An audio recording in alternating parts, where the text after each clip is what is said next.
و بچه‌ها از کجا می‌بیان؟ دانشگاه عالی نو امتحانش سپردگی در پنجکین یک دهی و هست شتودک نام دارد. درآمدگاه پنجکین همجا بچه‌ها وقت حرارتشون سنجیدن ابلاغ می‌قبض و خونه‌شون برده یک پدر مادرشون نشون می‌دهد و می‌برد پایین که مرد گشته برای خدمت.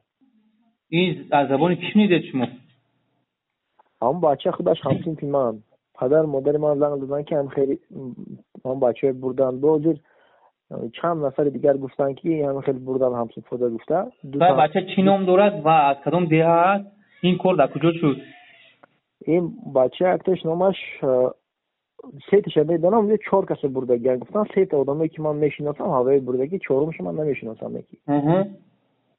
در درآمدگاه پنجکین دهه کشتودک حرارت میسنجن اونجا برای درآمدگاه.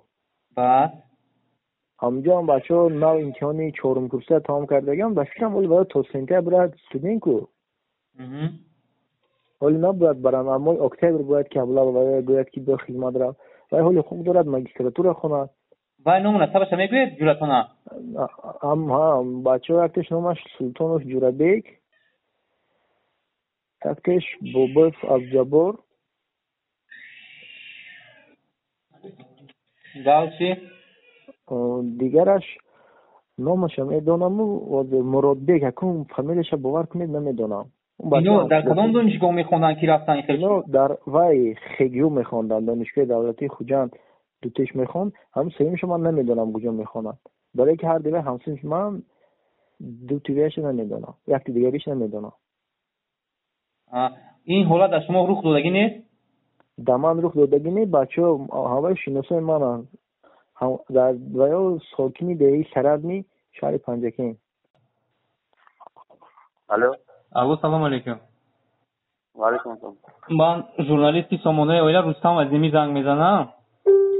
ما خبر یافتیم که امروز برادر شما که استودنت بود و بعد سپردن اگزمین باید به خانه برمیگشت در راه اون کس رو به خدمت عسکری جلب کردن. این گپ راست است؟ درست است. چی خیلی میفهمونید چی نام دارید شما؟ برادرتون از کجا بودن؟ چند ساله هستن؟ کی هستن؟ من خودم بوگوش عبدالجبار. چی حادثه شد؟ دادرم بوگوش عبدالجبار.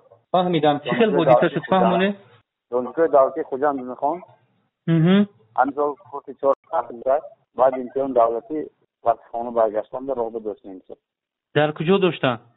دست قاضی دستم درآمدگی پنجکین ده.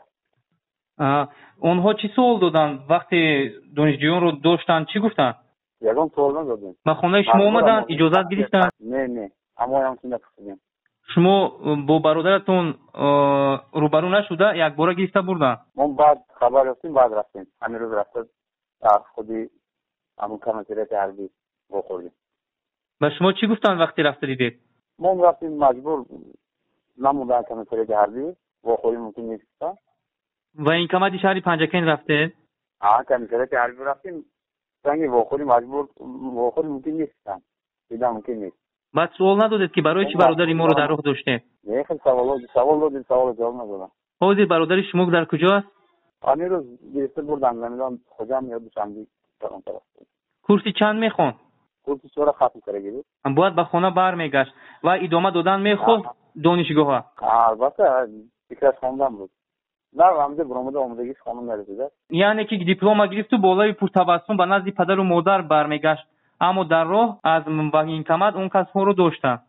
داشتن مجبور از تاکسی رفتیم اولین کمیته حربی. یگان سوال جواب ندادم. مثلا خدمت هستم از ایشون. سلامت باشید. یک جهان تشکر. ما حتما از روی این مسئله دیده میبریم.